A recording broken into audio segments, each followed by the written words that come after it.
السلام علیکم ورحمۃ اللہ وبرکاتہ۔ الحمدللہ رب العالمین والصلاة والسلام علی نبینا محمد وعلی آلہ وصحبہ اجمعین۔ فاعوذ باللہ من الشیطان الرجیم، بسم اللہ الرحمن الرحیم۔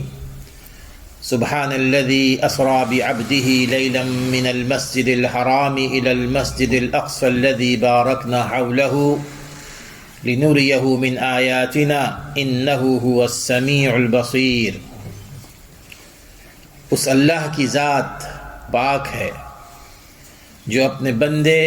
محمد صلی اللہ علیہ وسلم کو ایک ہی رات میں مسجد حرام سے مسجد اقصی تک لے گیا، جس کے آس پاس بھی ہم نے بڑی برکت رکھی ہے تاکہ ہم اپنے بندے محمد صلی اللہ علیہ وسلم کو اپنی بعض نشانیاں دکھائیں۔ بلا شبہ وہ اللہ سبحانہ و تعالی سننے والا اور دیکھنے والا ہے۔ محترم حضرات، ابھی مجھے پتہ چلا کہ ماشاءاللہ آپ نے یہ سارا ویک مسجد اقصی کے حوالے سے بنایا ہے۔ مجھے اس کا علم نہیں تھا، تو لگتا یہ ہے کہ آپ نے تو سب کچھ سن لیا ہوگا، تو یہ ریپیٹیشن ہی سمجھیے اس کو کہ مسجد اقصی کے حوالے سے اس کا مقام، اس کی فضیلت اور اس کی تاریخ وغیرہ یقیناً آپ نے سنی ہوگی الحمدللہ۔ تو دوبارہ میں اس کو یاد دہانی کے طور پر اس کا تذکرہ کر دوں گا۔ مساجد، مسجد اقصی اور یا دوسری مساجد، ایک مسلمان کے نزدیک اس کا کیا مقام ہے، اگر یہ جاننا ہو تو آپ دیکھیے کہ اللہ تبارک و تعالیٰ نے مسجد کو اپنی جانب منسوب فرمایا ہے۔ وَأَنَّ الْمَسَاجِدَ لِلَّهِ، کہ مساجد جو ہے نا وہ کسی کو بلانگ نہیں کرتی ہیں، وہ ڈائریکٹ اللہ تبارک و تعالیٰ کو بلانگ کرتی ہیں۔ اور ایک مومن کا تعلق مسجد سے اس قدر اہم ہوتا ہے اور اس قدر اس کے لیے مفید ہوتا ہے کہ رسول اکرم صلی اللہ علیہ وسلم نے اس کی مثال آپ نے بیان فرمائی اس حدیث میں، جس میں 7 قسم کے افراد کو اللہ تبارک و تعالیٰ قیامت کے دن اپنے سائے میں یا اپنے عرش کے سائے میں جگہ دے گا۔ ان میں سے ایک شخص یا ایک ٹائپ کے وہ لوگ ہوں گے، وَرَجُلٌ قَلْبُهُ مُعَلَّقٌ بِالْمَسَاجِدِ، ایک ایسا شخص جس کا دل مسجد میں اٹکا ہوا، مسجد سے جڑا ہوا، یعنی اس کا معنی یہ بھی ہے کہ وہ نماز کے حوالے سے بار بار دیکھتا ہے کہ نماز کا وقت کب ہوگا اور پھر دوبارہ میں مسجد میں جاؤں، لیکن وسیع معنی میں اس کا یہ ہے کہ مسجد اس کے دل کی دنیا ہے۔ مسجد کو آباد رکھنا، مسجد کو صاف رکھنا، مسجد کو اور آگے بڑھانا، اس حوالے سے ہمیشہ وہ سوچتا رہتا ہے، اور مسجد سے اس کا تعلق اتنا قلبی تعلق ہے کہ ہمیشہ معلق کہتے ہیں کہ اس کا دل اس کے ساتھ اٹیچ ہے۔ اور اللہ رسول اکرم صلی اللہ علیہ وسلم نے ایک اور حدیث میں بیان فرمایا نا کہ اللہ تبارک و تعالیٰ کو اس سرزمین پر وہ علاقے، وہ قطع زمین سب سے زیادہ محبوب ہیں جہاں پر مسجد بنی ہوئی، جہاں پر مسجد بنی ہوئی۔ تو میرے دوستو، مسجد کا یہ اونچا مقام ہے، اور جب وہ مسجد جس کا ذکر خاص طور پر اللہ تبارک و تعالیٰ نے قرآن مجید میں فرمایا ہو، اور وہ مسجد جو سلسلۃ الذہب، یعنی ایک سونے کا ہار ہے سمجھیے، یہ اس میں 3 مساجد ہیں، ان کی کڑیاں، مسجد الحرام، المسجد النبوی اور مسجد اقصی، یہ اس کی کڑی ہے۔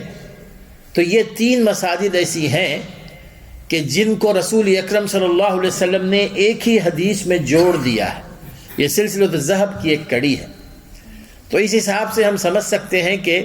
ایک مسلمان کے نزدیک اس کا کیا مقام ہے۔ لیکن افسوس کی بات یہ ہے کہ ہم اس وقت روبہ زوال ہے نا امت مسلمہ، اور اس قدر روبہ زوال ہیں کہ شاعر یہ کہتا ہے نا کہ احساس گراں جاتا رہا، احساس زیاں جاتا رہا کہ ہمارے جو نقصانات ہوتے ہیں، اگر نقصان کا احساس ہونا تو یہ بھی غنیمت ہے، لیکن نقصان کا احساس بھی ختم ہو جائے تو وہ گراوٹ کی سب سے بڑی علامت ہے نا، سب سے بڑی گراوٹ کہ ایک انسان کو نقصان ہو رہا ہے اور اس کو اس کا احساس نہ ہو۔ تو اس اعتبار سے مسجد اقصیٰ کی کہانی بھی وہی ہے جو 150 سال سے زائد ہو گیا ہے، اب غیروں کا اس پر قبضہ ہے، لیکن مسلمان وہ آہستہ آہستہ ان کا تعلق اس سے ختم ہوتا جا رہا ہے، اور اس کو عام طور پر یہ اس کے حوالے سے یہ بات زیادہ لوگوں میں پھیلی ہوئی ہے کہ مسجد اقصیٰ کا تعلق صرف وہاں کے مقامی مسلمانوں سے، وہاں کے مقامی مسلمانوں سے، جبکہ میرے دوستو یہ حقیقت عیاں حقیقت ہے کہ جس طرح ایک مسلمان کا تعلق مسجد حرام سے ہے، مسجد النبوی سے ہے، اسی طرح مسجد اقصیٰ سے بھی ہے، بالکل اسی طرح مسجد اقصیٰ سے بھی ہے۔ اور اس کا جو سب سے بڑا ثبوت یہ ہے کہ یہ جو آیت میں نے آپ کے سامنے پڑھی ہے، اس میں اللہ تبارک و تعالیٰ نے مسجد حرام کو مسجد اقصیٰ سے جوڑا ہوا ہے۔ رسول اکرم صلی اللہ علیہ وسلم کا سفر معراج خود یہ سب سے بڑی دلیل ہے اس بات کی کہ مسجد حرام اور مسجد اقصیٰ یہ دونوں بہنیں۔ سبحان الذی اسری بعبدہ لیلا من المسجد الحرام الی المسجد الاقصی الذی بارکنا حولہ۔ بہرحال میں اس حوالے سے یہ تمہیدی کلمات تھے جو ابھی میرے ذہن میں آئے جب مجھے پتہ چلا کہ آپ نے ایک ہفتہ یہاں پر کیا ہے، تو ماشاءاللہ، تو اس حوالے سے میں جو کچھ میرے ذہن میں ہے اور جو کچھ میں نے نوٹس بنائے ہیں اس کی روشنی میں اس مسجد کے حوالے سے کچھ گفتگو کروں گا۔ میں دوستو، اس آیت میں اللہ تبارک و تعالیٰ نے جو فرمایا ہے کہ پاک اس اللہ کی ذات پاک ہے جو اپنے بندے محمد صلی اللہ علیہ وسلم کو ایک ہی رات میں مسجد حرام سے مسجد اقصیٰ تک لے گیا۔ اس میں مسجد اقصیٰ کا ذکر ہے۔ مسجد اقصیٰ سے مراد اس وقت جو بلڈنگ ہے وہ بلڈنگ نہیں ہے، کیونکہ اس وقت مسجد اقصیٰ موجود نہیں تھی۔ مسجد اقصیٰ سے مراد بیت المقدس ہے، جس کو یروشلم بھی کہتے ہیں، وہ علاقہ جس میں وہ مسجد تعمیر ہونی تھی، اور وہ علاقہ جس کے بارے میں رسول اکرم صلی اللہ علیہ وسلم نے فرمایا کہ مسجد تعمیر ہو چکی تھی، لیکن اس وقت وہ مسجد کی بلڈنگ وہاں پر موجود نہیں تھی۔ تو اس لیے اللہ تبارک و تعالیٰ نے یہاں پر اگر مسجد کا ذکر فرمایا ہے تو اس کا معنی بیت المقدس ہے، اور بیت المقدس جیسے آپ لوگ گئے ہوئے ہیں تو وہ ایک بہت بڑا ایریا ہے نا، بہت بڑا ایریا، اور اس میں کافی اور دوسری مساجد بھی ہیں، ان میں وہ مسجد صخرہ بھی ہے اور کئی مساجد آتی ہیں۔ اور اسی بیت المقدس کو اللہ تبارک و تعالیٰ نے قرآن مجید میں کہیں قریے کے لفظ سے استعمال فرمایا ہے، کہیں الارض المقدسہ فرمایا کہ مقدس سرزمین، مقدس سرزمین۔ اور جہاں تک تعلق ہے کہ مسجد اقصیٰ کب تعمیر ہوئی تھی، تو اس حوالے سے میں آپ کو بتا دوں مسجد اقصیٰ کی جو بلڈنگ ہے کہ اس میں بہت ساری مختلف روایات آتی ہیں۔ ایک روایت آتی ہے کہ آدم علیہ السلام نے اس کو تعمیر کیا تھا، لیکن اس میں جو سب سے زیادہ یوں سمجھیے کہ معتبر روایت وہ یہ ہے جو صحیح حدیث کی روشنی میں آپ کو بتا رہا ہوں کہ ابراہیم علیہ السلام نے جب عور سے ہجرت کی تو ان کا رخ فلسطین کی طرف تھا، تو ابراہیم علیہ السلام نے اس تعلق کو جوڑا سب سے پہلے کہ وہ عور سے فلسطین گئے، اور پھر اس کے بعد ان کے جو دو بیٹے تھے اسماعیل علیہ السلام اور اسحاق علیہ السلام، تو اسماعیل علیہ السلام تو انہوں نے مکے کو آباد کیا، اور اسحاق علیہ السلام نے فلسطین کو آباد کیا اور مسجد اقصیٰ کی تعمیر کی، مسجد اقصیٰ کی تعمیر کی۔ اس رائے کے حوالے سے جو حدیث ہمیں ملتی ہے صحیح بخاری کی حدیث ہے، جس میں ابو ذر رضی اللہ تعالیٰ عنہ فرماتے ہیں کہ میں نے رسول اکرم صلی اللہ علیہ وسلم سے یہ سوال کیا کہ اللہ کے وسلم، اس کرۂ ارضی پر، اس زمین پر سب سے پہلی مسجد کون سی تعمیر ہوئی تھی؟ تو رسول اکرم صلی اللہ علیہ وسلم نے فرمایا المسجد الحرام، بیت اللہ، المسجد الحرام، اس کی تعمیر ہوئی تھی۔ اور پھر میں نے پوچھا کہ اس کے بعد، تو آپ نے فرمایا کہ مسجد اقصیٰ۔ پھر اس کے بعد میں نے پوچھا کہ ان دونوں مساجد کی تعمیر میں یہ کتنا عرصہ تھا درمیان میں، کتنے سال کا عرصہ؟ تو رسول اکرم صلی اللہ علیہ وسلم نے فرمایا 40 سال کا عرصہ تھا۔ اب اگر آپ دیکھیں 40 سال کا عرصہ تو معنی یہ ہوا نا کہ ابراہیم علیہ السلام کے بعد اسحاق علیہ السلام فلسطین آ گئے، اور ابراہیم علیہ السلام کے بارے میں آتا ہے جیسے کہ قرآن مجید میں سورہ بقرہ میں ہم نے پڑھا ہے وَإِذْ يَرْفَعُ إِبْرَاهِيمُ الْقَوَاعِدَ مِنَ الْبَيْتِ وَإِسْمَاعِيلُ رَبَّنَا تَقَبَّلْ مِنَّا إِنَّكَ أَنْتَ السَّمِيعُ الْعَلِيمُ، کہ جب ابراہیم علیہ السلام اپنے بیٹے اسماعیل علیہ السلام کے ساتھ کعبۃ اللہ کی بنیادیں اٹھا رہے تھے، کعبۃ اللہ کی تعمیر کر رہے تھے، تو انہوں نے کعبۃ اللہ کی تعمیر کی، اور اس کے 40 سال کے بعد اسحاق علیہ السلام نے مسجد اقصیٰ کی تعمیر کی۔ تو اس حوالے سے جو بات معلوم ہوتی ہے وہ یہ کہ اس کو سب سے پہلے اسحاق علیہ السلام نے تعمیر کیا، پھر اس کے بعد داؤد علیہ السلام کا دور آتا ہے، انہوں نے اس کی دوبارہ تعمیر شروع کی اور وہ تعمیر مکمل نہیں ہوئی، پھر انہوں نے اپنے بیٹے سے کہا، حضرت سلیمان علیہ السلام نے اس کی تعمیر کی۔ اب یہ تمام کے تمام جو نصوص ہیں ان سے جو بات معلوم ہوتی ہے کہ یہ کہیں نہیں ثابت ہوتا کہ یہاں پر سلیمان علیہ السلام نے کوئی اور ہیکل بنایا تھا، کوئی اور وہاں پر ہیکل بنایا تھا جیسا کہ بتایا جاتا ہے، بلکہ اس سے معلوم یہ ہوتا ہے کہ یہ جو مقدس سرزمین ہے، یہ سرزمین صرف مسجد اقصیٰ کے حوالے سے نہیں ہے، بلکہ جتنے مقامات مقدسہ ہیں، چاہے وہ مسجد اقصیٰ ہو، چاہے وہ کعبۃ اللہ ہو، مسجد حرام ہو، مسجد نبوی ہو، یہ تمام کے تمام کی مساجد انبیاء کی میراث ہے، انبیاء کی میراث ہے، انبیاء نے ان مساجد کو بنایا، اور انبیاء کی میراث کے حقیقی وارث کون ہوتے ہیں؟ انبیاء کی میراث کے حقیقی وارث ان کی اتباع کرنے والے ہوتے ہیں، جو صحیح معنوں میں انبیاء کی تعلیمات پر عمل کرتے ہیں وہی ان کے وارث ہیں۔ اور یقیناً رسول اکرم صلی اللہ علیہ وسلم آپ خاتم النبیین ہیں، اور آپ کی اتباع کرنے میں مسلمان چاہے کتنے ہی پیچھے کیوں نہ ہو، صرف مسلمان ہی ہے نا جو رسول اکرم صلی اللہ علیہ وسلم کی اتباع کرتے ہیں۔ تو اس اعتبار سے مسجد اقصیٰ کا تعلق مسلمانوں سے سب سے زیادہ قریب ہے، اور یقیناً وہ مسلمانوں سے تعلق رکھتی ہے۔ اب اس کے دلائل کیا ہیں؟ مسلمانوں سے تعلق رکھتی ہے دوستو، سب سے بڑی دلیل یہ ہے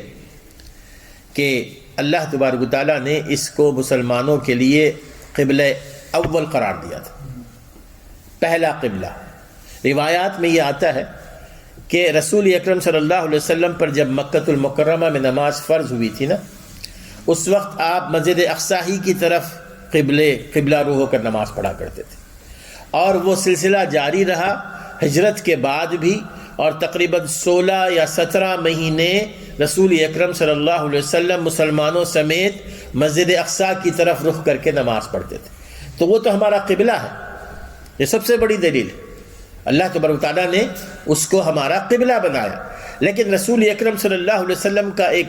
قلبی تعلق تھا مسجد حرام سے، کعبۃ اللہ سے، اور آپ یہ چاہتے تھے کہ وہ قبلہ وہ بھی باقی رہے، اور یہ مسلمانوں کے لیے مسجد الحرام کعبۃ اللہ ہمارا قبلہ بنے۔ اسی لیے اللہ تبارک و تعالیٰ نے مسجد اقصیٰ سے ہٹا کر مسجد الحرام کو، کعبۃ اللہ کو مسلمانوں کا قبلہ قرار دیا۔ اور پھر اسی طرح دوسری بات اس میں یہ آتی ہے کہ رسول اکرم صلی اللہ علیہ وسلم نے صحیح بخاری کی حدیث آتی ہے جس میں آپ نے ان تینوں مساجد کو ایک ہی جگہ پر ذکر فرمایا، لا تشد الرحال الا الى 3 مساجد۔ آپ نے فرمایا کہ زیادہ ثواب حاصل کرنے، زیادہ برکت حاصل کرنے کی غرض سے اگر کوئی مسلمان کسی اور مقام پر جانا چاہتا ہے، کسی خاص مقام پر کہ وہاں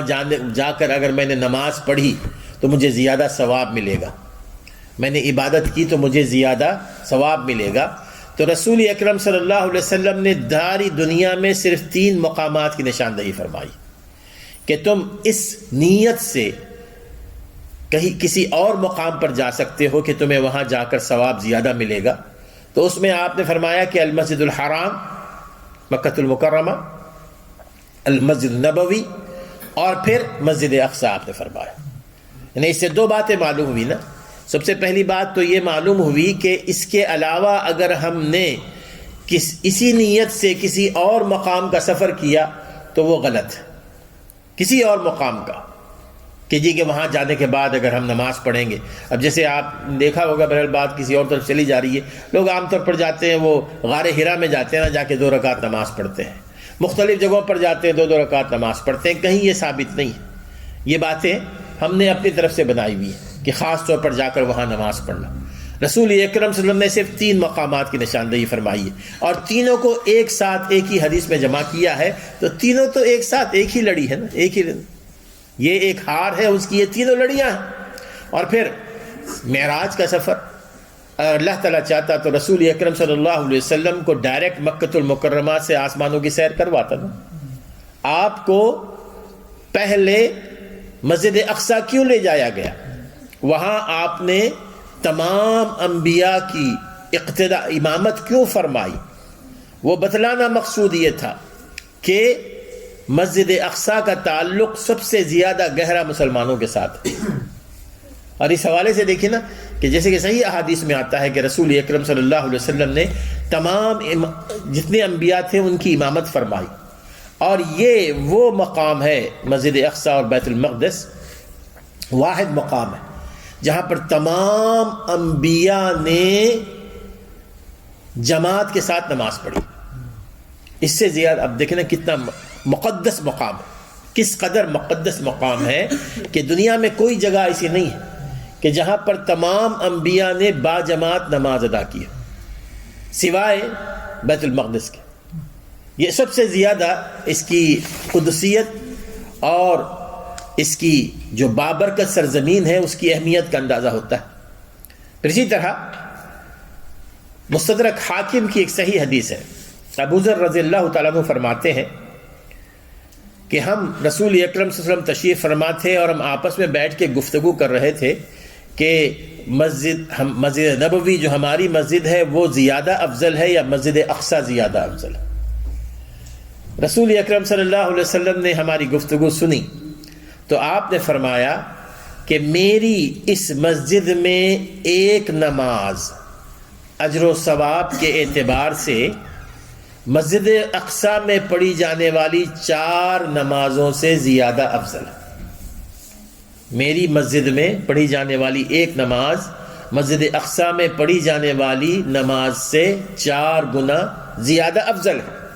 اور پھر آپ نے فرمایا کہ وَلَنِعْمَ الْمُصَلَّى کہ مسجد اقصیٰ کس قدر بہترین جگہ ہے نماز پڑھنے کے لیے, بہترین جگہ ہے نماز پڑھنے کے لیے. اور پھر آپ نے اسی حدیث میں آپ نے فرمایا کہ ان قریب, قیامت کے قریب ایک ایسا وقت بھی آئے گا کہ ایک آدمی کے پاس صرف اتنی زمین رہے گی جتنا کہ گھوڑے کو چلانے کے لیے ہاتھ میں کوڑا ہوتا ہے, تو اس سائز کی زمین ہوگی اس کے پاس. اور پھر وہاں سے وہ مسجد اقصیٰ کو دیکھ سکے گا. تو جو شخص اس اتنے حالات اس کے خراب ہو جائیں گے کہ اس کے پاس اتنا ہی حصہ ہوگا, لیکن یہ ہے کہ اس کو اللہ تعالیٰ موقع دے گا کہ مسجد اقصیٰ کو برابر دیکھ رہا ہے, مسجد اقصیٰ پر اس کی نظر ہے. تو آپ فرماتے ہیں کہ اس کا وہ دیکھنا دنیا اور ما فیہا سے زیادہ بہتر ہے, دنیا و ما فیہا سے زیادہ بہتر ہے. آپ اندازہ کیجیے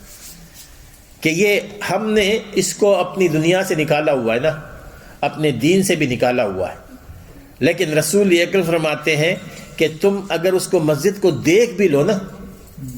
یہ کئی اعتبار سے یہ صحیح حسن حدیث ہے, حسن حدیث ہے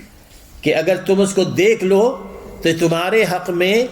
دنیا و ما فیہا سے زیادہ بہتر ہے. تو ہر مسلمان کی یہ شدید دلی خواہش ہونی چاہیے کہ وہ مسجد اقصیٰ جائے, مسجد اقصیٰ کی زیارت کرے, مسجد اقصیٰ میں نماز پڑھے اور کوشش کرے کہ جس قدر وقت وہاں پر گزار سکتا ہے وہاں پر گزارے. یہ مسلمان کی اپنی دلی خواہش ہونی چاہیے. الحمدللہ ہر مسلمان کے دل میں بیت اللہ کی زیارت کا جذبہ ہے, اسی طرح مسجد نبوی کی زیارت کا جذبہ ہے, اسی طرح یہ جذبہ ہمارے اندر ہونا چاہیے میرے دوست. تو بہرحال اس حدیث میں جو رسول اکرم صلی اللہ علیہ وسلم نے فرمایا اس میں نماز پڑھنے کی فضیلت, تو کتنی ہوئی مسجد اقصیٰ میں نماز پڑھنے کی فضیلت؟ جیسے کہ دوسری بخاری کی حدیث ہے، آپ نے فرمایا کہ میری مسجد میں نماز، تمہاری ایک نماز کا درجہ اور ثواب 1000 نماز کے ثواب کے برابر ہے نا، 1000۔ اب آپ نے فرمایا کہ وہ 4 نمازوں کے برابر، اگر وہ نماز، اگر 4 نمازیں پڑھی مسجد اقصیٰ میں، اس کا درجہ اتنا ہی ہوگا جتنا کہ آپ نے مسجد نبوی میں ایک نماز پڑھی۔ تو معنی یہ ہے کہ 250 یعنی 250 درجے اور ثواب ملے گا ایک نماز پڑھنے کے لیے۔ یہ صحیح حدیث ہے۔ اس کے علاوہ مسجد اقصیٰ کے حوالے سے کچھ اور حدیثیں آتی ہیں کہ جی کہ 500 گنا ثواب ملے گا۔ یہ تمام ضعیف احادیث ہے۔ جو صحیح ترین حدیث ہے اس کے مطابق اگر کوئی وہاں پر جا کے نماز پڑھتا ہے، اللہ تبارک و تعالیٰ اس کو 250 گنا زیادہ اجر عطا فرمائیں گے۔ یہ وہ مسجد اقصیٰ کی نماز کی فضیلت بتائی گئی۔ اسی طرح ایک اور حدیث آتی ہے سنن ابن ماجہ کی، حضرت سلیمان علیہ السلام کے حوالے سے۔ سلیمان علیہ السلام نے جب مسجد اقصیٰ کی تعمیر مکمل کی، اس کے بعد انہوں نے اللہ تبارک و تعالیٰ سے 3 دعائیں کی۔ ان میں سے ایک دعا یہ تھی کہ اللہ مجھے یہ توفیق دے کہ جو بھی میں فیصلہ کروں وہ تیرے فیصلے کے برابر، یعنی صحیح ہو، درست ہو۔ جو بھی میرا فیصلہ کروں کہ تیرے اپنے فیصلے کے برابر ہو۔ پھر دوسری انہوں نے دعا کی کہ اللہ مجھے ایسی مملکت دے، ایسی حکومت دے کہ میرے بعد کسی اور کو نہ ملے، ویسے میرے بعد کسی اور کو نہ ملے۔ اور تیسری انہوں نے دعا کی کہ اللہ اس مسجد کو اتنا بڑا مقام دے کہ جو شخص اس مسجد میں آ کر نماز پڑھنے کی خواہش کرتا ہو، زیارت کرنے کی خواہش رکھتا ہو، تو اس کو اتنا ثواب ملے کہ جب وہ واپس جائے تو وہ اپنے گناہوں سے اس قدر پاک اور صاف ہو جیسے کہ وہ آج ہی پیدا ہوا، یعنی سارے گناہوں سے اس کو پاک اور صاف کر دے، سارے گناہوں سے پاک اور صاف کر دے۔ رسول اکرم صلی اللہ علیہ وسلم فرماتے ہیں کہ حضرت سلیمان علیہ السلام کی مجھے معلوم ہے کہ 2 دعائیں تو قبول ہو گئی، قرآن مجید کے حوالے سے 2 دعائیں تو قبول ہو گئی کہ ان کے سارے فیصلے وہ ایسے ہوتے تھے کہ اللہ تبارک و تعالیٰ نے کبھی اس پر ان کو قدغن نہیں لگائی، اور دوسرا یہ کہ اللہ تعالیٰ نے ان جیسی حکومت کسی اور کو نہیں دی۔ اور تیسری دعا کے بارے میں وہ یہ کہتے ہیں کہ مجھے یہ امید ہے پوری طرح کہ اللہ تبارک و تعالیٰ نے ان کی یہ تیسری دعا بھی قبول کی ہوگی، تیسری دعا بھی قبول کی ہوگی۔ اور اللہ تعالیٰ نے اگر تیسری دعا قبول کی ہے تو اس مسجد کی زیارت کرنے والا اپنے آپ کو واپس ایسے لوٹائے گا جیسے کہ وہ آج ہی پیدا ہوا۔ اور حج مبرور کے حوالے سے رسول اکرم صلی اللہ علیہ وسلم نے جیسے کہ حدیث میں فرمایا ہے، بالکل ایسے ہی ہے کہ جس طرح آپ حج مبرور کر کے آئیں، اسی طرح اگر آپ نے مسجد کی زیارت کی، وہاں پر نمازیں پڑھی، تو آپ کو بھی وہ مقام ملے گا۔ اور بہرحال یہ صرف مسجد اقصیٰ نہیں، مسجد اقصیٰ جیسے کہ میں نے کہا نا کہ مسجد اقصیٰ کے اطراف کا جو ایریا ہے وہ سارے کا سارا اس میں شامل ہے، کیونکہ اللہ تبارک و تعالیٰ نے جیسے کہ فرمایا ہے سبحان الذی اسریٰ بعبدہ لیلا من المسجد الحرام الی المسجد الاقصی الذی بارکنا حولہ، یعنی اس دور والی مسجد کو ہم لے گئے اپنے بندے کو جس کے اطراف کے علاقوں میں کو ہم نے بابرکت بنایا۔ اب اطراف کے علاقے کون سے ہیں؟ آپ کو معلوم ہوگا کہ ماضی میں احادیث میں بھی جو لفظ شام ہے، بلاد الشام کہتے تھے، بلاد الشام لفظ شام ہے، اب بھی سیریا کو شام کہتے ہیں نا، اردو میں شام ہی کہتے ہیں، عربی میں بھی شام کہتے ہیں۔ تو اس وقت جو لفظ شام استعمال ہوتا تھا وہ صرف اس وقت کا جو سیریا ہے اس کے اوپر نہیں ہوتا تھا اس کا اطلاق، بلکہ اس میں لبنان، اردن، فلسطین، یہ سارے علاقے اس میں شامل تھے، اور شام، یہ سارے علاقے یعنی بلاد الشام کہتے تھے اس کو، تو اس میں یہ سارے کے سارے علاقے شامل تھے۔ اور اس اعتبار سے اللہ تبارک و تعالیٰ نے ان سارے علاقوں کو بابرکت بنایا، وہ شام کا علاقہ ہو، چاہے وہ لبنان کا ہو، چاہے وہ اردن کا ہو، چاہے وہ فلسطین کا ہو۔ اور ان علاقوں کو رسول اکرم صلی اللہ علیہ وسلم نے بھی اس اعتبار سے ذکر فرمایا کہ یہ زیادہ بابرکت ہے. کیوں؟ اس لیے کہ آپ دیکھیں گے خاص طور پر فلسطین کا علاقہ اور مسجد اقصیٰ کا علاقہ اور بیت المقدس کا، کہ یہ وہ علاقہ ہے میرے دوستو جہاں سب سے زیادہ کثرت سے انبیاء وہاں ہیں، کثرت سے انبیاء وہاں ہیں. آپ دیکھ لیں ابراہیم علیہ السلام، اسحاق علیہ السلام، یعقوب علیہ السلام، یوشع بن نون علیہ السلام، موسیٰ علیہ السلام، تمام کے تمام ہجرت کر کے وہاں آئے. اور صحیح بخاری کی روایت کے مطابق انہوں نے یہ دعا بھی کی تھی کہ اللہ ہمیں اسی علاقے میں موت دے، اسی علاقے میں موت دے. اور کئی انبیاء ایسے ہیں کہ جو وہی کے ہیں، بیت المقدس کے ہیں، جیسے مثال کے طور پر داؤد علیہ السلام، سلیمان علیہ السلام، یحییٰ علیہ السلام، زکریا علیہ السلام، لوط علیہ السلام اور عیسیٰ علیہ السلام. یہ تمام کے تمام انبیاء کا تعلق بیت المقدس سے، یعنی اس قدر میرے دوستو بابرکت زمین ہے. جانے والوں کا احساس ہے، میں بھی اس میں شامل ہوں، جب آپ وہاں جائیں گے نا تو یوں محسوس ہوگا کہ جب واقعی انبیاء کی سرزمین ہے، برکتیں نازل ہو رہی، قدم قدم پر آپ محسوس کریں گے، قدم قدم پر محسوس ہوگا. اور الحمدللہ وہ جگہ، وہ ابھی تک اس میں وہ قدامت باقی ہے، وہ ایک ماڈرن سٹی نہیں ہے، بالکل قدامت باقی ہے. تو اس سے اور مزید ہمارا تاثر مضبوط ہو جاتا ہے.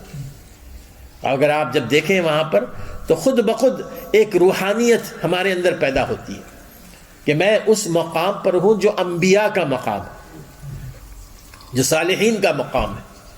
اللہ کے بھیجے ہوئے رسل قدم قدم پہ، کہیں زکریا علیہ السلام کا ہے، کہیں موسیٰ علیہ السلام کا ہے، کہیں عیسیٰ علیہ السلام کا ہے، سارے کے سارے انبیاء. تو ہماری کوشش ہونی چاہیے کہ ہم وہاں جائیں. اس کا ایک فائدہ یہ ہوگا کہ انبیاء کے ساتھ ہمارا تعلق پہلے سے مضبوط ہے نا، ہمارا ایمان، لیکن مضبوط اور تعلق ہو جائے گا. دوسرا یہ کہ وہاں جو لوگ ہیں میرے دوستوں، ایک اہم پوائنٹ، وہاں جو لوگ ہیں ان کو ہم مرابطین کہتے ہیں. مرابطین کا معنی یہ ہوتا ہے کہ جی کہ وہ جب احادیث کی روشنی میں وہ لوگ جو سرحدوں کی حفاظت کرتے ہیں، سرحد کی حفاظت کرنے والوں کو رسول اللہ نے مرابط فرمایا ہے. وہ یقیناً مرابطین ہیں جو مسجد اقصیٰ کے اطراف میں آباد ہیں نا، جو گھروں میں پرانے طرز کے گھر ہیں، بالکل پرانے پتھر کے بنے ہوئے، اور وہ وہاں رہ رہے ہیں. ان کو ملین سے ملین آفر آتی ہے، لیکن انہوں نے نہیں چھوڑا اس کو. وہ نہیں چاہتے کہ جی کہ اس کو چھوڑیں.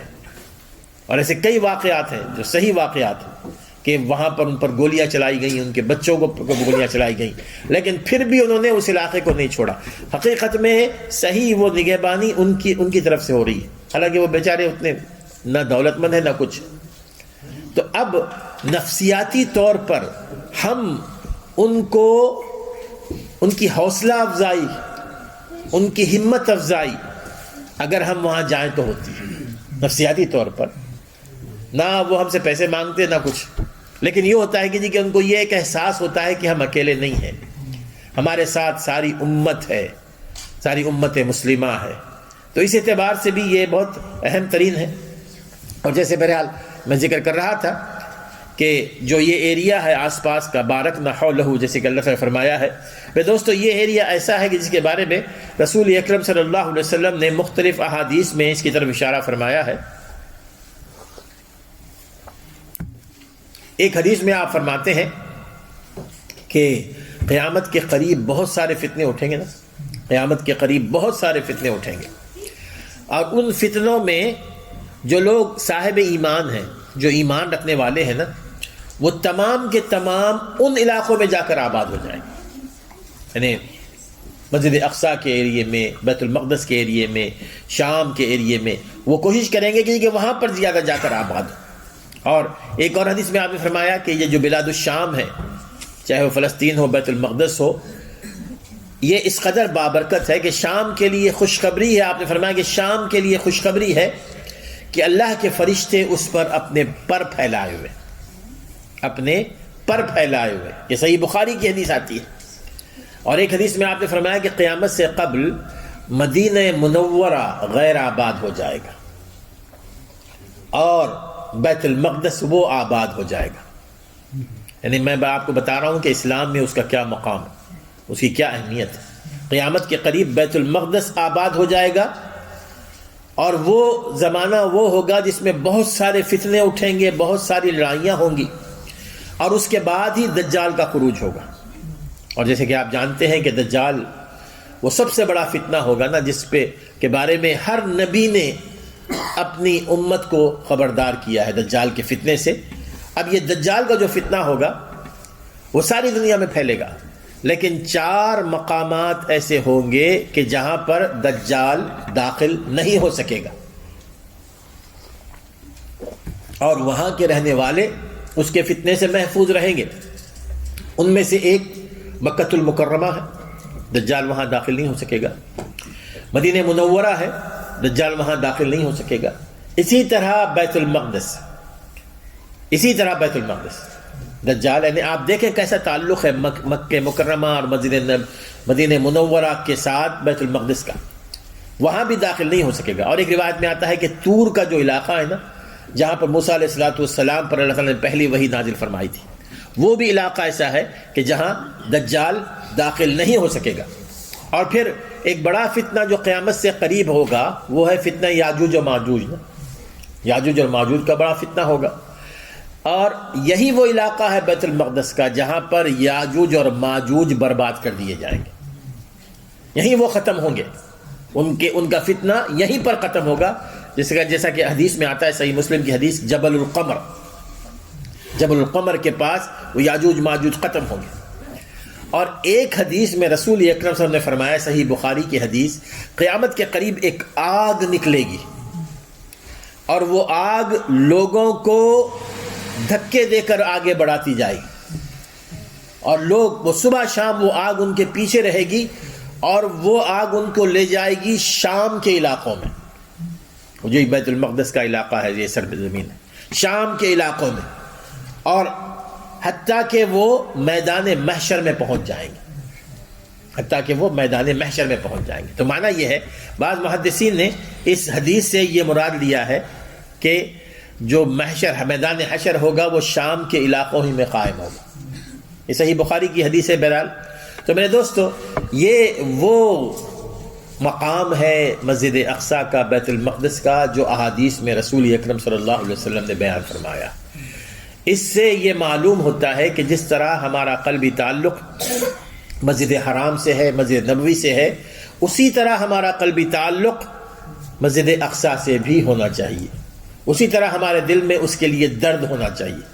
اسی طرح ہم وہاں جو لوگ ہیں ان کے ساتھ اپنی ہمدردی اور اپنی اپنائیت کا ان کے ساتھ اظہار ہونا چاہیے. اور یہ وہ مسجد اقصیٰ ہے. بہرحال اس تاریخی طور پر میں 2 منٹ لوں گا آپ سے کہ اس کو جب رسول اکرم صلی اللہ علیہ وسلم کی بعثت ہوئی تھی، اس وقت یہ مسجد، یہ جو علاقہ ہے بیت المقدس کا، یہ رومیوں کے ہاتھ میں تھا. رومی اس پر قابض تھے. لیکن جب عمر بن خطاب رضی اللہ عنہ کے زمانے میں فتوحات شروع ہوئی، اور پھر اس موقع پر ابو عبیدہ بن الجراح یہ فوجی سپہ سالار تھے، شام کے علاقے فتح کرتے ہوئے وہ جا رہے تھے، یہاں تک کہ وہ بیت المقدس تک پہنچے. اس زمانے میں اس کو احادیث کے الفاظ ہیں کہ ایلیا کہا جاتا، ایلیا. وہاں جب پہنچے، وہاں پر عیسائیوں کا قبضہ تھا، عیسائیوں کی حکومت تھی. مسلمانوں کی جب فوج نے محاصرہ کر لیا ان کا، تو وہ محاصرہ کئی مہینے تک جاری رہا. اس سے یہ ہوا کہ وہ لوگ بھی بڑے پریشان ہوئے، اندر جو بیٹھے ہوئے تھے عیسائی. مسلمان بھی تھوڑے سے تھکے ہوئے تھے، لیکن عیسائیوں نے پھر تھک ہار کے ابو عبیدہ بن جراح سے یہ بات کہی کہ ٹھیک ہے، ہم ہتھیار ڈالنے کے لیے تیار ہیں، ہم تمہیں اپنا علاقہ دینے کے لیے تیار ہے، لیکن شرط یہ ہے کہ ہم اس شہر کی چابیاں تمہارے ہاتھ میں نہیں دیں گے، بلکہ جو تمہارے امیر ہیں نا، تمہارے جو امیر ہیں، جو تمہارے خلیفہ ہیں، وہ آئیں تو ہم ان کے ہاتھ میں دیں گے.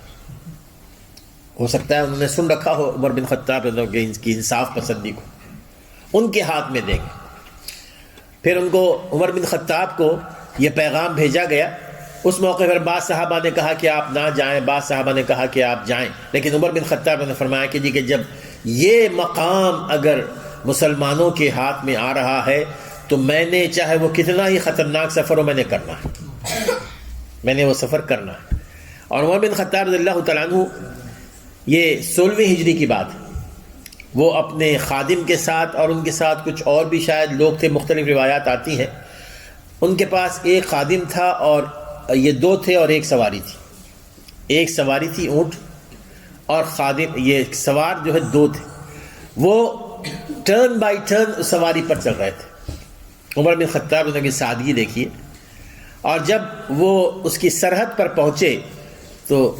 ابو عبیدہ بن الجراح کو اور اسی طرح خالد بن ولید رضی اللہ تعالی عنہما کو یہ پتہ چلا کہ عمر بن خطاب یہ قریب آ چکے ہیں، تو یہ آگے بڑھے اور انہوں نے ان کا استقبال کیا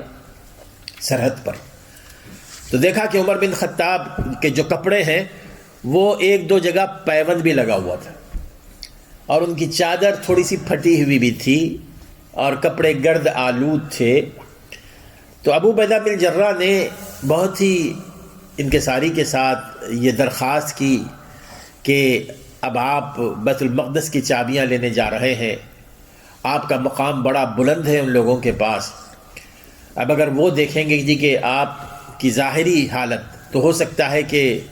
آپ ان کی نظروں سے گرا دیے جائیں، تو بہتر ہے کہ ہمارے پاس بہت اچھے کپڑے ہیں، آپ ان کپڑوں کو پہن لیجئے، تو پھر وہ پوری عزت اور پورا اکرام کریں گے آپ کا۔ تو اس موقع پر عمر بن خطاب رضی اللہ تعالیٰ عنہ کا یہ جملہ ہمیشہ ہمیں یاد رکھنا چاہیے۔ انہوں نے کہا کہ نحن قوم، ہم ایسی قوم ہیں، اعزنا اللہ بالاسلام، ہمیں اللہ تعالیٰ نے اسلام کی بدولت عزت دی ہے، عزت ہمیں ملی ہے تو اسلام کی بدولت ہے،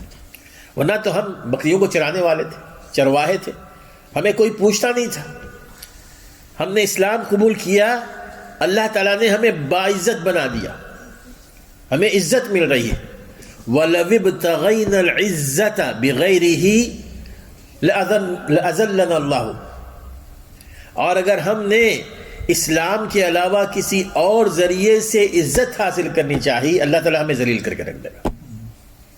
اور میرے دوستو، ہماری صورتحال یہی ہے نا اس وقت، اسلام کے علاوہ ہم عزت کے لیے کئی ایک اور راستے اختیار کرتے ہیں، لیکن ذلت اور رسوائی آتی ہے۔ یہ عمر بن خطاب رضی اللہ عنہ کا یہ جملہ ہمیشہ ہمیں یاد رکھنا چاہیے، اگر آپ نے عزت حاصل کرنی ہو نا تو اسلام کے راستے سے حاصل کیجیے، اسلام پر عمل کر کے، یعنی اس کا معنی یہ ہوتا ہے کہ اسلام پر عمل کر کے۔ کبھی بھی اپنے آپ کو مسلمان کہتے ہیں، خاص طور پہ اپنے ینگسٹرز ہیں، ان کو امبیرس فیل نہیں کرنا چاہیے اپنے آپ کو مسلمان کہتے ہوئے۔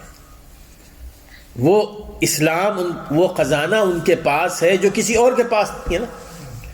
اللہ تعالیٰ کا پیغام بغیر کسی تبدیلی کے ان کے پاس محفوظ ہے، وہ آخری امت کے افراد ہیں، رسول اکرم صلی اللہ علیہ وسلم کے امتی ہیں، قرآن مجید کے محافظ ہیں۔ اب اتنا بڑا مقام ہے امت کا، لیکن اگر ہم نے جھجکتے ہوئے کہا کہ ہاں ٹھیک ہے میں مسلمان ہوں، تو اس کا معنی یہ ہے کہ ہم اپنے آپ کو ذلت رسوا کر رہے ہیں۔ بہرحال اس کے بعد عمر بن خطاب نے اسی حالت میں جا کر وہ آئے، وہ آ کر انہوں نے چابیاں عمر بن خطاب کے حوالے کی، اور پھر اس کے بعد عمر بن خطاب رضی اللہ تعالیٰ عنہ نے ایک صلح نامہ تیار کیا۔ اور آپ دیکھیں کہ یہ جو بیت المقدس فتح ہوا ہے، یہ جنگوں کے ذریعے فتح نہیں ہوا، جنگ کے ذریعے نہیں بلکہ صلح کے ذریعے، یہ صلح کے ذریعے۔ اس میں ایک آدمی کی ایک انگلی بھی زخمی نہیں ہوئی۔ جب عمر بن خطاب رضی اللہ عنہ نے اس کو فتح کیا تھا، صلح کی بنیاد پہ فتح کیا تھا، جنگ کی بنیاد پر نہیں۔ اور پھر اس کے بعد باقاعدہ ایک عمر بن خطاب نے وہ عہد نامہ لکھا تھا، وہ صلح آپ نے لکھوائی تھی، جو ابھی بھی آپ جب جاتے ہیں مسجد عمر کے بیرونی جب دروازہ ہے نا، اس میں وہ کندہ ہے لکھی ہوئی، آپ پڑھیے اس کو، پتہ چلتا ہے کہ عمر بن خطاب کی شخصیت کیا، کس قدر عبقری شخصیت تھی۔ حالانکہ یہ اس وقت کے امیر تھے، وہ جو کہتے وہ سارے کا سارا وہ کیا جا سکتا تھا، کسی کی ہمت نہیں تھی کہ وہ عمر بن خطاب کے قول کے خلاف، حکم کے خلاف کوئی کام کرے، اور وہ سارے کے سارے جو عیسائی تھے ان کے رحم و کرم پر تھے۔ اس موقع پر عمر بن خطاب رضی اللہ عنہ نے یہ لکھوایا، انہوں نے یہ لکھوایا کہ اللہ کے بندے عمر، اللہ کے بندے، یعنی خاکساری دیکھیے ان کی عاجزی، اللہ کے بندے عمر امیر المؤمنین کی جانب سے اہل ایلیا کے لیے، بیت المقدس کے ساکنین کے لیے یہ صلح نامہ لکھا جا رہا ہے، ان کو یہ امان دی جا رہی ہے، ان کی جان، ان کے مال، ان کی چرچز اور ان کے صلیب تمام کے تمام محفوظ رہیں گے، تمام کے تمام محفوظ رہیں گے، اور اس میں بیمار تندرست جو بھی ہوں گے ان کو کوئی تکلیف نہیں پہنچائی جائے گی، اور وعدہ کیا جاتا ہے کہ ان کی دینی معاملات میں کوئی مداخلت نہیں ہوگی، وہ دین کے معاملے میں وہ آزاد ہوں گے، ان کی عبادت گاہوں پر قبضہ کیا جائے گا نہ انہیں گرایا جائے گا، ان کی جتنی عبادت گاہ ہیں۔ میرے دوستو آپ دیکھیے، جب انہوں نے یہ لکھ کر عمر بن خطاب نے دیا اور اس کے بعد اس کا اعلان ہوا، تو دنیا میں شاید آپ نے کوئی مثال ایسی نہیں دیکھی ہوگی کہ جہاں پر ایک فاتح، ملک کو فتح کرنے والا، جو انچارج ہوتا ہے، جو حاکم ہوتا ہے، جج فوج کا جرنیل ہوتا ہے، وہ جب اس کے اندر داخل ہوتا ہے، شہر کے اندر، تو شہر کے سارے لوگ خوشی سے تالیاں بجاتے ہوئے اس کا استقبال کرتے ہیں، حالانکہ وہ فاتح ہے، اس نے ان کے شہر پر قبضہ کیا، لیکن وہ خوشی سے ان کا استقبال کر رہے ہیں، اور یہ عمر بن خطاب ہی تھے، ان کا اس طرح خوشی سے وہاں کے مکینوں نے، وہاں کے لوگوں نے ان کا استقبال کیا۔ بہرحال پھر اس کے بعد عمر بن خطاب رضی اللہ عنہ نے سارے شہر کی سیر کی، دیکھا کہاں کہاں کیا کیا چیزیں ہیں، گرجا گھروں میں گئے، چرچ میں گئے، ان کو یہ تلاش تھی کہ احادیث میں ذکر آتا ہے بیت المقدس کا، مسجد اقصیٰ کا، تو وہ کہاں ہے؟ ساتھ میں ان کے ایک پادری بھی تھا، پہلے تو اس نے ایک جگہ بتائی، پھر انہوں نے کہا کہ یہ نہیں، اس کے بعد بتائی، اس کے بعد بتائی، تیسری جگہ بتائی، وہ جگہ ایسی تھی جہاں پر سارا کچرا پڑا ہوا تھا، سارا کچرا پڑا ہوا تھا، وہ مسجد اقصیٰ کی جگہ تھی جہاں سلیمان علیہ السلام نے، داؤد علیہ السلام نے، اسحاق علیہ السلام نے وہ بنائی تھی، اور بالکل ناپید ہو چکی تھی۔ وہ جب جگہ انہوں نے دیکھی، عمر بن خطاب نے خود اپنے وہ کپڑے اوپر اٹھائے اور گھٹنوں کے اوپر، اور پھر وہ اس جگہ کو وہاں سے کچرے سے صاف کرنے لگے۔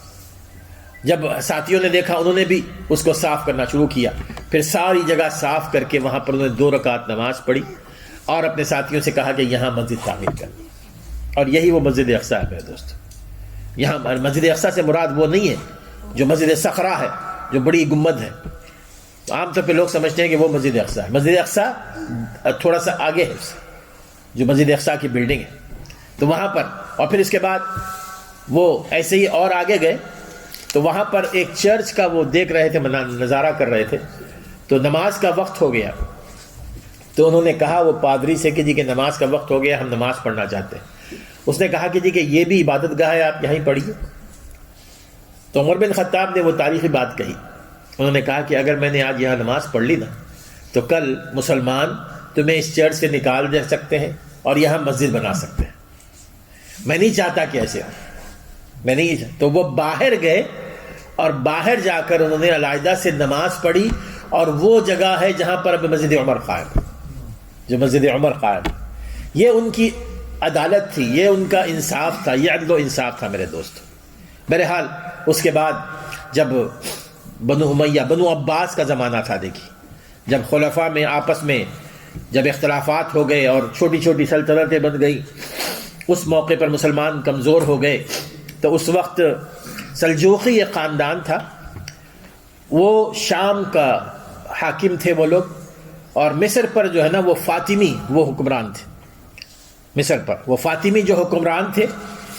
یعنی یوں سمجھیے کہ تقریباً 11ویں صدی کا واقعہ ہے، وہ حکمران تھے، اور وہ شدید رافضی تھے، جو فاطمی حکمران تھے نا مصر پر۔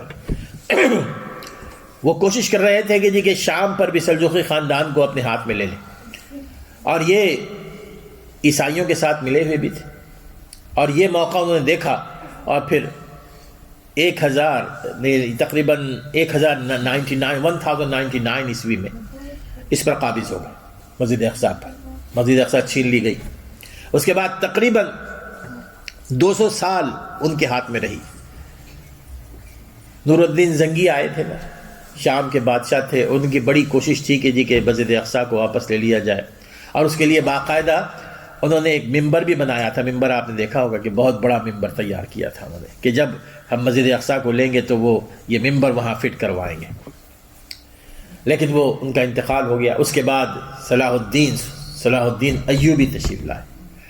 اور مسلسل انہوں نے 7 سال تک کوششیں کی، بعض روایت میں آتا ہے کہ 9 سال۔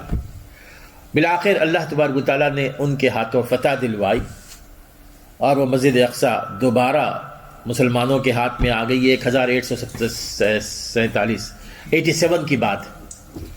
الحمدللہ وہ کئی سالوں تک مسلمانوں کے ہاتھ میں رہی، لیکن اس وقت جو صورتحال ہے آپ کو پتہ ہے۔ تو بہرحال ہمیں مایوس نہیں ہونا چاہیے، کیونکہ قیامت جو قریب آتی چلی جائے گی نا، مسلمان اس سے اپنا تعلق جوڑتے چلے جائیں گے، لیکن ہماری یہ ذمہ داری ہے کہ اس وقت ہم ہیں تو ہم نے کسی بھی شکل میں اپنے تعلق کو اس سے کاٹنا نہیں، اپنے تعلق کو جوڑیے، اپنی حمایت اور اپنی ہمدردی کا اظہار کیجیے۔ اس سے یہ ہوگا کہ ہم کئی گنا اجر کے ثواب کی مستحق ہو جائیں گے، اور اللہ کی جو مساجد ہیں ان مساجد کی حفاظت میں بھی ہمارا کچھ نہ کچھ حصہ ہوگا۔ اللہ تعالی ہمیں سمجھنے عمل کرنے کی توفیق عطا فرمائے۔